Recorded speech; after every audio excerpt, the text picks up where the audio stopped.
Rumen ta' 31 sena ġie arrestat hekk kif wasal minn Sqallija wara l-pulizija sostniet li fil-karozza tiegħu instabu ma' 6 kili u nofs droga. L-arrest seħħ wara ħidma sfiqa bejn il-pulizija u d-dwana. Huwa twaqqaf Malta kif wasal minn Pozzallo u f'kompartament tal-karozza instabu boros moħbija li fihom kien hemm il-pjan ta' kannabis.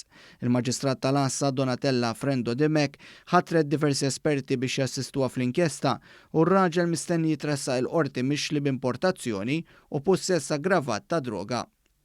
Fi kważi sena d-Dipartiment tal-Klieb fih dan id-dwana ġab riżultati impressjonanti u waqqaf kriminalità li setet tidħol jew toħroġ minn pajjiżna.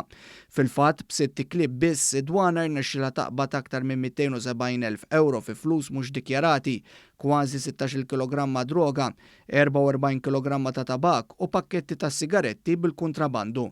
Dan apparti mal-1800 landa ta' snus u 15 kilogramma ta' xixa.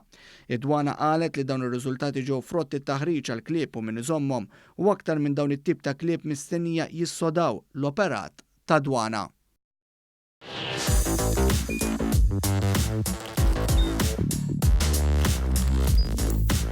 Idħol fuq one.com.mt u hemmhekk tista' tara l-programmi kollha li jxandru fuq One permezz ta' One Play.